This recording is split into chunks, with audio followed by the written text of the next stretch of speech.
Sabe, para a gente realmente entender o mundo antigo, é fundamental olhar para os deuses deles. E olha, não estamos falando de conceitos abstratos ou de forças distantes, não. Pelo contrário, eles eram participantes superativos do dia a dia, influenciando, bom, absolutamente tudo, do clima ao resultado de uma batalha. Então, vamos mergulhar nesse universo. Pensa só por um instante. Não uma força única, onipotente, mas um verdadeiro bairro divino, cheio de personalidades fortes, intensas, deuses que se apaixonam, que sentem ciúmes, que traçam estratégias e competem entre si. É essa proximidade que é a grande chave para a mentalidade greco-romana. E essa mentalidade, ela estava em tudo, mas em tudo mesmo. Religião não era tipo uma atividade de domingo. Era o sistema operacional da sociedade, da política, da cultura, de tudo. Então, o ponto crucial aqui é o seguinte: agradar os deuses não era só uma questão de fé pessoal, era um assunto de segurança de Estado, literalmente. A colheita foi ruim? Talvez a Deméter esteja insatisfeita. Aconteceu uma derrota militar? Ares deve ter sido ofendido. Manter os deuses felizes era a forma de garantir a estabilidade e a prosperidade da cidade. Vamos começar pelos gregos, né, que nos deram esse panteão super famoso. E o mais fascinante sobre esses deuses não era nem o poder sobre-humano deles, era o quão humanos eles eram, com todas as virtudes e principalmente todas as falhas. E lá no topo de tudo, no comando desse panteão fascinante e cheio de defeitos, sentado no trono dele no Monte Olimpo, tá a figura central, Zeus. Ele era o rei, o juiz supremo, o deus do céu, do trovão, mas ele também era temperamental, infiel e muitas vezes bem impulsivo. As qualidades e os defeitos eram os nossos, só que numa escala épica. E isso tornava os deuses compreensíveis. A gente conseguia se relacionar com eles, mesmo tendo medo, claro. Mas o poder no Olimpo não ficava só nas mãos de uma figura. O panteão era um sistema complexo, com especializações, e um dos melhores exemplos disso é uma das deusas mais reverenciadas, Atena. Atena, por exemplo, também era uma divindade da guerra, assim como Ares. Só que a diferença é fundamental. Enquanto Ares era a fúria bruta, o caos do combate, Atena era a personificação da estratégia, da tática, da vitória pela inteligência. Cada deus governava uma área, criando um sistema super complexo de poderes e influências. Agora, vamos pular para Roma e ver como essa história se desenrola.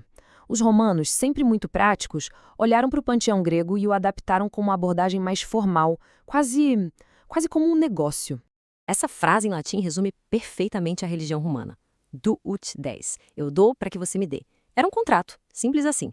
Os cidadãos faziam os rituais, os sacrifícios certinhos, e em troca, os deuses garantiam a segurança e o sucesso de Roma. Era menos sobre as histórias da mitologia e mais sobre fazer o ritual da forma correta. E o que é bem interessante aqui é a clareza com que a gente vê essa adaptação.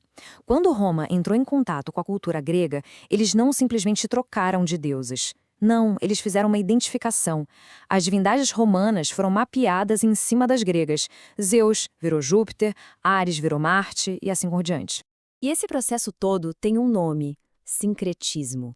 É a fusão de religiões diferentes. E nisso, Roma era mestre.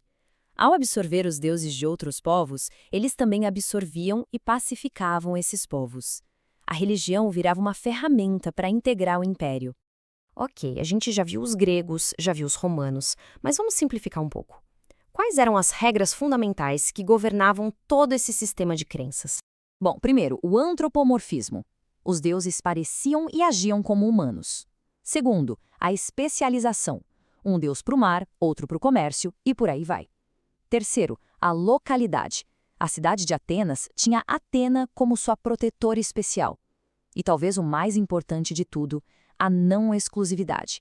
Fazer uma homenagem para Júpiter não significava que era para ignorar Marte. Na verdade, o mais prudente era manter todo mundo satisfeito. E é exatamente essa última regra, a da não exclusividade, que nos leva ao conflito cultural que, bom, mudou o mundo. O choque entre essa visão politeísta e a ascensão de uma ideia radicalmente diferente. E aqui a diferença fica claríssima. De um lado, um mundo com muitos deuses, poderes divididos, sem nenhuma exigência de lealdade exclusiva. Do outro, a afirmação de um Deus único, soberano, que exige fidelidade total. Essas duas visões de mundo, elas não poderiam ser mais opostas. Então, o ponto crucial é este. Para um romano, queimar um pouquinho de incenso para o imperador ou para Júpiter era um ato cívico, sabe? Como saudar a bandeira. Já para um cristão primitivo, era uma traição ao único Deus verdadeiro. Essa recusa não era vista só como uma escolha religiosa, era vista como um ato de deslealdade política. E isso criou uma tensão social gigantesca. E isso tudo nos deixa com uma pergunta para refletir. A transição de um panteão de deuses especializados e muito humanos para um Deus único e absoluto foi uma das maiores mudanças no pensamento ocidental. O que será que essa mudança tão fundamental na forma de ver o divino e a autoridade revela sobre os valores que a gente herdou e os que defendemos hoje em dia? Fica aí a provocação.